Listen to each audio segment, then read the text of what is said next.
l'homme de ma vie.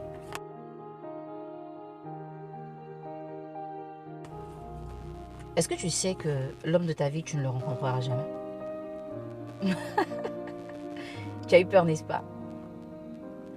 En fait, l'homme de ta vie, tu ne vas jamais le rencontrer, mais tu vas finir par le découvrir. Parce que découvrir implique prendre son temps. Prendre son temps implique analyser, et analyser emmène à prendre une décision qui est bonne pour nous. Abusivement, tu as employé ce terme. L'homme de ma vie. C'est l'homme de ma vie. Je ne peux pas vivre sans lui. Alors que tu l'as rencontré il y a seulement 2 mois. Des fois 1 an, des fois 2 ans. Et tu n'as jamais appris à vivre avec lui. Tu n'as jamais appris à le connaître comme il se doit. Mais tu l'appelles l'homme de ta vie. Sur quelle base? Qu'est-ce qui te fait dire que cet homme-là pourra être avec toi toute la vie? Ou que tu seras heureuse avec lui toute la vie? L'homme de ta vie, c'est quelqu'un qui remplit plus de critères que ceux à quoi tu penses en ce moment.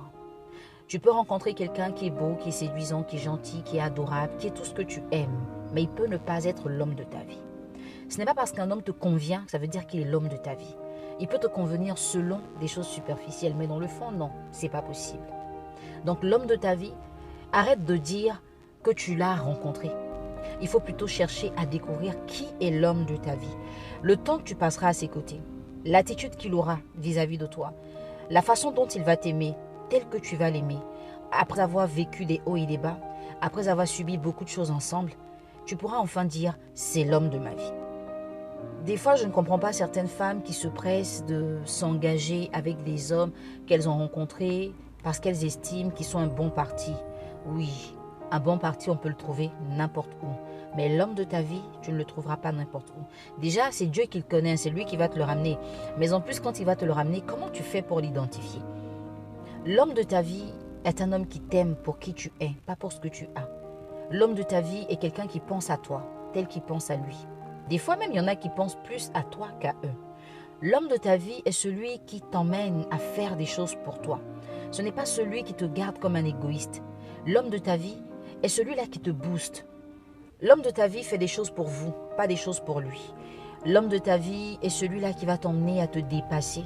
Des fois, l'homme de ta vie va t'emmener à prendre conscience de certaines situations que tu ignorais ou que tu négligeais. L'homme de ta vie ne sera pas celui qui voudra te garder pour lui seul, mais il voudra bien évidemment que tu sois épanoui. L'homme de ta vie, quand il parle avec toi, il ne dit pas « je », il dit « nous ». Parce qu'il t'a impliqué dans son avenir. L'homme de ta vie prend ton avis. Il tient compte de ce que tu ressens. Et donc, il tire des conclusions en fonction. L'homme de ta vie te considère, il te respecte, il t'honore. L'homme de ta vie te protège. L'homme de ta vie est disponible, il est attentionné. L'homme de ta vie peut ne pas avoir l'argent, mais l'homme de ta vie est riche de beaucoup de choses plus importantes que l'argent. Avec l'homme de ta vie, tu trouveras l'argent. Mais avec l'homme de tes envies, tu gagneras déjà l'argent. Est-ce que parce qu'un homme est comme tu veux, ça veut dire qu'il est fait pour toi? On confond des fois l'homme de notre vie à l'homme de nos envies. L'homme de nos envies, on va le rencontrer. L'homme de notre vie, on va le découvrir. Il faut prendre son temps et accepter des fois qu'une relation dure dans le temps. Pour nous emmener nous-mêmes à savoir si le choix que nous avons fait, il est bon. Est-ce que c'est un choix qui est valable? Beaucoup de femmes se sont engagées avec des hommes parce qu'elles n'avaient plus le choix. Parce qu'elles se sont dit, il faut absolument que ça marche. Je l'ai présenté à tout le monde. Je ne peux pas revenir en arrière. Bien qu'elles sachent que ce n'est pas l'homme de leur vie, elles restent là quand même. Parce qu'elles ont fait trop de tapage avec cette relation. Elles se sont trop précipitées. Elles l'ont présenté à tout le monde. Elles se sont engagées. Elles n'ont pas arrêté de dire, je t'aime plus que tout, je ne te lâcherai jamais. C'est toi l'homme de ma vie. Alors qu'elles n'ont même pas passé du temps avec cet homme-là. Même pour des relations à distance où les gens ne se sont jamais pratiqués, la femme arrive à dire c'est l'homme de ma vie. Comment est-ce que tu fais pour le savoir? Est-ce que tu sais que des fois, des gens se sont mariés et 10 ans après, ils ont fini par se rendre compte qu'ils n'étaient pas faits pour être ensemble. Ils n'étaient pas faits l'un pour l'autre. Je t'invite à travers cette vidéo à faire la nuance entre l'homme qui te plaît, avec qui tu veux être, et celui qu'il te faut et qui est donc l'homme de ta vie. Il faudrait que tu puisses comprendre que laisser les choses se faire naturellement, ce n'est pas mauvais, ce n'est pas une perte de temps, ce n'est pas une perte d'énergie. Bien au contraire, ça te permet de prendre de bonnes décisions. Il ne faut pas considérer un homme comme celui de ta vie simplement parce que là où tous les autres t'ont caché, lui, il t'a officialisé. Il ne faut pas considérer que celui qui t'a présenté à sa mère 2 jours après est l'homme de ta vie. Celui qui te montre à tous ses amis n'est pas forcément l'homme de ta vie.